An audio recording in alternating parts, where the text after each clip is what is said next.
स्नान राधे राधे। आपके अपने चैनल कथा कहानी में स्वागत है। आज हम इस वीडियो में सुनने जा रहे हैं आस माता की कहानी। आस माता का अजूना कैसे होता है और पूजा विधि। चैत महीने की कृष्ण पक्ष की चौथ का आस माता का व्रत रहता है। ये व्रत बेटे की माँ करती है। बेटा होता है तब उसका साल अजूना का ये व्रत शुरू करते हैं। कहीं कहीं शादी के बाद ये व्रत शुरू हो जाता है। बालों को धोकर चढ़ते बालों को बेटों को गोद में लेकर दीवार पर आस माता की 7 टिक्की कुंकू की 7 टिक्की काजल की लगाकर पूजा करते हैं। मोती की माला आस माता को चढ़ाते हैं और वह मोती बाई बेटी को दे देते हैं। माँ बेटे का सुवासिनी से मंगल करवाते हैं। सवासिनी को रुपए देते हैं। सासू जेठानी के पैर पड़ते हैं। 5 सवासिनी या ब्राह्मणी को व्रत करने बुलाते हैं। उनको श्रद्धा अनुसार रुपए देते हैं। पूजा की थाल में कुंकू, चावल, दीपक, काजल की डब्बी, मोली, प्रसाद, मिठाई, मोतियों की माला, दक्षिणा, पाटा आदि रखते हैं। एक साहूकार था, उसके 4 बेटे थे। 3 तो कमाते थे लेकिन एक अनकमाऊ था। वो कुछ भी काम नहीं करता था। उसकी बहू को देरानी जेठानी सभी से बातें सुननी पड़ती थी। वो बेचारी सारा दिन घर का काम करती और खरी खोटी सबकी सुनती रहती। आज चौथ का व्रत आया। देरानी जेठानी पूजा करने बैठ गई। मोती की लड़ बच्चों ने तोड़ दी।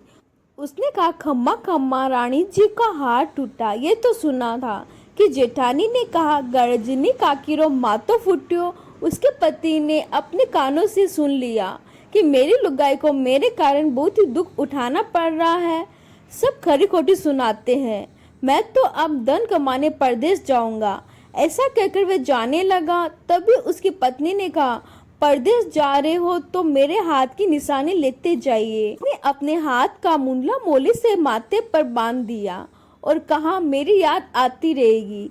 वो घर से निकल गया। घूमते फिरते बहुत दिन हो गए। वो एक पेड़ की छाया में जाकर सो गया था।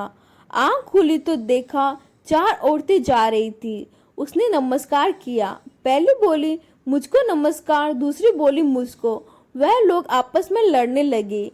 पास बैठी उसने पूछा, आप लोग क्यों लड़ रही हो?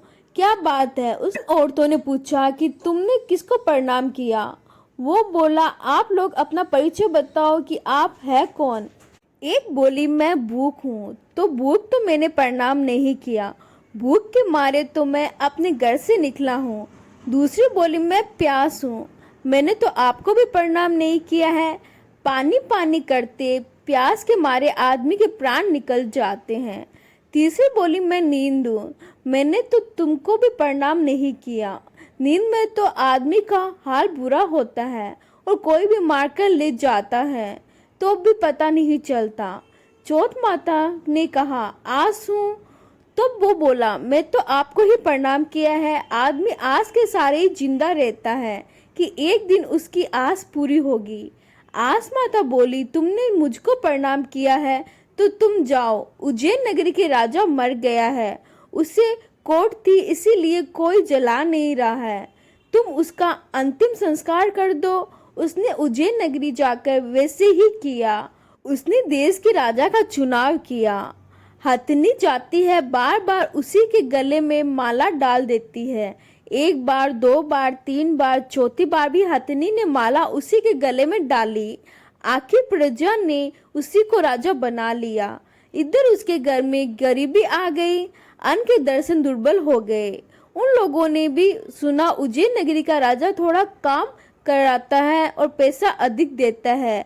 मुसीबत के मारे वो लोग भी वहीं पर जाकर काम करने गए।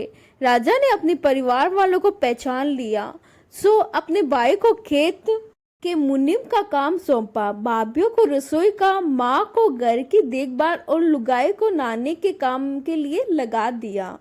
वो अपनी सासू से बोली, पराए मर्द को नहवाने का काम मैं कैसे करूं? सासू ने कहा, बहू मुसीबत में सब काम करना पड़ता है। आदमी को नहवाने लगी। माथे को मुंदड़ा देखा, उसी आंखों में आंसू आ गए।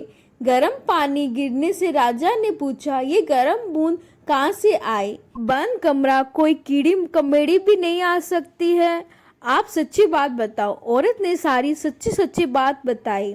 मेरा आदमी कमाने परदेश गया था। तब उसने कहा, मैं तुम्हारे आदमी हूँ, ये मेरी माँ, भाई और बाबिया है।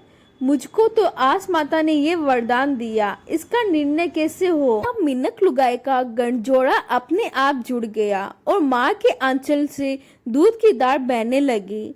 आस माता ने जैसे उसकी लाज रखी, वर दिया वैसे सभी को देना, उसकी आस मनसा पूरी की वैसी सभी की पूरी करना। बोलो आस माता की जय। इसके बाद गणेश जी की कहानी सुनी जाती है। मैं कहानी का लिंक डिस्क्रिप्शन में डाल दूंगी, जाके जरूर उसको सुने।